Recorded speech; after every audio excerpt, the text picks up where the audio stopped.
For Peterborough, Kawartha. Thank you. Thank you, Madam Speaker, and thank you to the members of Peterborough, to the constituents of Peterborough, Kawartha. It's always, a very big honour to stand in the House of Commons and speak on their behalf. And without a doubt, Madam Speaker, the biggest issue facing Canadians right now is housing. It is, if anybody would argue that with me in this House, I would definitely die on that hill. It is the #1 issue across this country. And so tonight, we're talking about the Liberal National Housing Strategy. Now, this is a report that came out of the HUMA committee, which I sit on. So I was part of this report that happened. And I want to go through a couple of things here. So the Liberal NDP government announced their national housing strategy in 2017 with great fanfare. I guess they weren't the Liberal NDP government at that time. They were just the Liberal government at that time. The Prime Minister even went so far as to call the national housing strategy transformational. The national housing strategy is supposed to remove 530,000 Canadian families from housing needs, reduce chronic homelessness by 50%, protect 385,000 community housing units, provide 300,000 households with affordability support, repair and renew 300,000 existing housing units, create 100,000 new housing units. But here has what has happened since 2015 under the Liberals and their transformational housing strategy. Housing prices have doubled in Canada. Monthly mortgage costs have more than doubled to over $3,000 a month. The average rent for a 2-bedroom apartment in Canada's 10 biggest cities is $2,213 compared to $1,171. 9 out of 10 young people in this country who do not own a home believe they never will. It now takes over 60% of Canadians' income to cover the cost of owning a home. According to the OECD in 2023, Canada has the largest gap between home prices and incomes among the G7 nations. Canada has the fewest number of homes per capita in the G7. The CMHC is predicting that housing starts will decline by up to 32% this year. Wow. That is the situation we're in. Never before in my life, I'm 44 years old, never before in my life have I seen a housing crisis like this.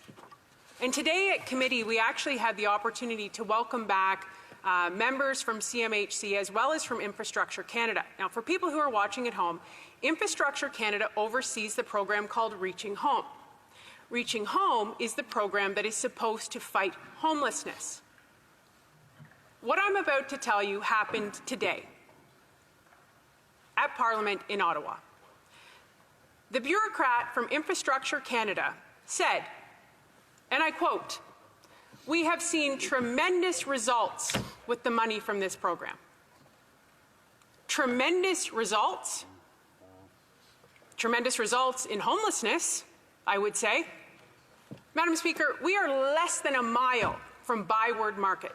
Anybody who has come to Ottawa in their life, that was the place you went. There was beaver tails, it was where you came, you visited Parliament Hill. People come now to Parliament Hill, they don't even recognize it.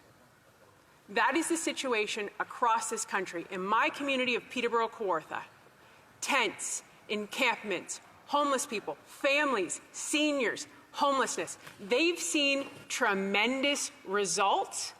Madam Speaker, I'm just going to do a quick little Google here, and I'm going to tell you, I'm not sure what tremendous results they're speaking of, but here's just a couple of headlines from in the last month. Metro Vancouver homeless count up 32%. Homeless encampments at an all-time high in Ottawa. The Ottawa article goes on to say, according to data from Brown's department, city staff have responded to 375 encampments so far this year. That's way up from 343 during all of last year and 248 in 2021. In 2020, the first year with comparable data, there were just 65. So 65 in 2020 to 375 in 2023. Tremendous results. It was shocking and unnerving to hear the justification that they are doing a great job, when all you have to do is go down any downtown in this country. I asked people on my Facebook to write into me because, and to my email, because it's critical that we listen to our constituents, because there's obviously a disconnect from reality. And, you know, we see it. We see the political game. We saw that this weekend with the carbon tax. Oh, carbon tax is great. It's wonderful. It's really helping everything. And the Conservatives have been sitting over here for, you know, years saying it's not working, it's not a good plan. Oh, you know what? We might be losing seats. We better change our approach, because it's political science, not humanity. So I want to read this to you because it really succinks the Canada that this Prime Minister has created. Hi, Michelle. I don't normally get involved in politics or even write to a politician. But the issue around addiction and homelessness is really starting to frustrate me. And the reason is I live in the south end of Peterborough, and we are constantly having issues with people trying to get into our cars. Yesterday, we had someone walk right up our driveway in front of my wife and go into our backyard and snoop around before leaving. On multiple occasions, we have had people sleep in our kids' mini houses in our backyard, and my wife see them when she goes to work at 5:30. As a parent of 2 young kids, we can't even let our children play in our own backyard for fear of people coming back there, and we don't know what these people will do. The fact that they now do it right in front of us, and that we can't do anything is a bit worrisome. I don't know the solutions. I just wanted to share a bit of my story, so hopefully something can be done about this so kids can get back to being kids and not have any fear of who or what is in their toys, or if their toys will even be there when they want to use them because someone else has stolen them. Thanks for reading, and hopefully something changes through all levels of government. That's one of thousands of emails I have of an indication of the country we live in. It is chaos. It is a public safety nightmare. And at the core of all of this is housing. Do you know, in the Reaching Home program, which, again, is supposed to help with homelessness, Reaching Home has 4 regional funding streams that provide funding to communities to address local homelessness.